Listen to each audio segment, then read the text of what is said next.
Marcus Williams sat in his corner office on the 47th floor, staring at the resignation letter in his hands. Another good employee was leaving because they couldn't afford to keep working for what he was paying.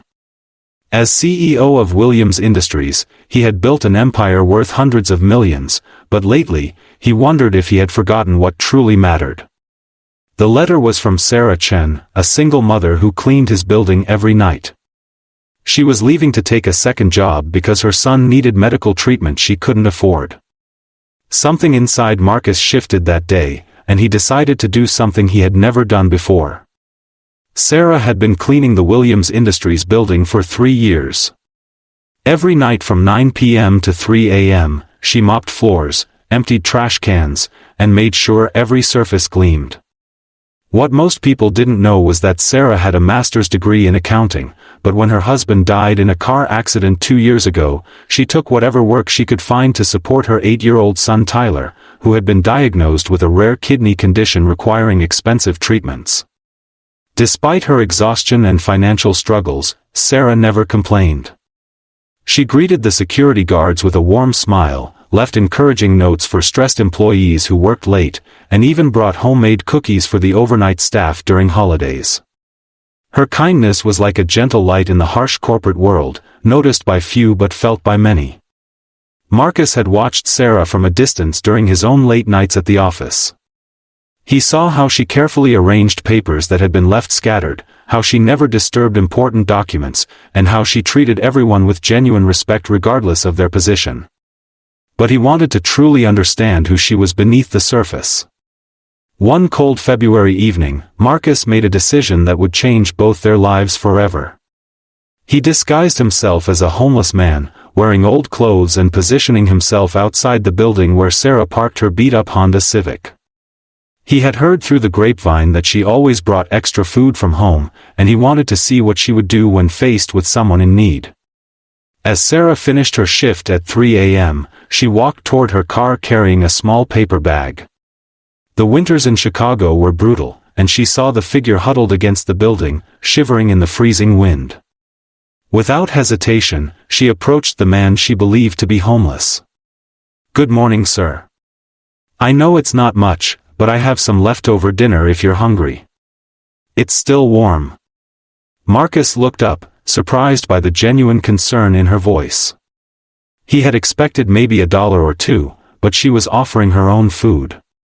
He mumbled a thank you and accepted the bag. Inside was a full meal, homemade soup, a sandwich, and even a small thermos of hot coffee. But Sarah didn't stop there. She noticed his thin jacket and the way he was shivering. "Wait here just a moment. I have something in my car that might help." She returned with a thick winter coat that had clearly been well cared for but was older. "This belonged to my late husband. I've been meaning to donate it, but I think he would be happy knowing it's helping someone who needs it right now." Marcus felt tears forming in his eyes as he accepted the coat. This woman, who was struggling to pay for her own son's medical bills, was giving away her husband's coat to a stranger on the street. But the most remarkable moment came when Sarah sat down beside him on the cold concrete steps. "I know this might sound strange, but would you like me to pray with you? Sometimes when I'm feeling lost or scared, it helps to remember that we're not alone in this world." For the next 10 minutes, Sarah sat with this man she believed to be homeless, sharing her faith, her hope, and her belief that better days were coming. She told him about her son Tyler, about her struggles, but also about her gratitude for small blessings. She spoke with such genuine compassion that Marcus forgot he was conducting a test. This was simply human kindness in its purest form. As Sarah finally drove away, Marcus sat in his borrowed coat, holding the warm food, and felt something he hadn't experienced in years. He felt the presence of true goodness, and it shook him to his core. The next morning, Marcus called an emergency meeting with his executive team. He announced that effective immediately, all custodial staff would receive a 40% pay increase, full health insurance coverage, and access to an education fund for their children. But for Sarah, he had something more personal in mind. 3 days later, Sarah received a call asking her to come to the CEO's office. Terrified that she was in trouble, she nervously made her way to the 47th floor during her lunch break from her day job at a local diner. When she entered Marcus's office, she was shocked to see the winter coat she had given to the homeless man hanging on a chair. Marcus stood up, no longer disguised, and Sarah's eyes widened in recognition. "Sarah, I want to apologize for the deception, but I also want to thank you for showing me what true character looks like." He explained everything, his test, his observations, and most importantly, his realization about what kind of person she truly was. "I've been successful in business, but I had forgotten what real success looks like. It looks like you, Sarah. Someone who gives even when she has nothing left to give." Marcus offered Sarah a position as Director of Community Relations, with a salary that would easily cover Tyler's medical expenses and allow her to use her accounting degree in meaningful work. But the offer came with a special condition: she would be in charge of a new company foundation dedicated to helping employees and community members facing hardships. Sarah broke down in tears, unable to believe that her simple act of kindness had led to such an incredible opportunity. But Marcus wasn't finished. "There's something else. I've already contacted Children's Hospital about Tyler's treatment. The company will cover all his medical expenses, and I want to make sure he has every opportunity to live a healthy, happy life."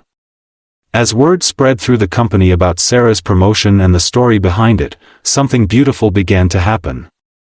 Other employees started looking for ways to help each other.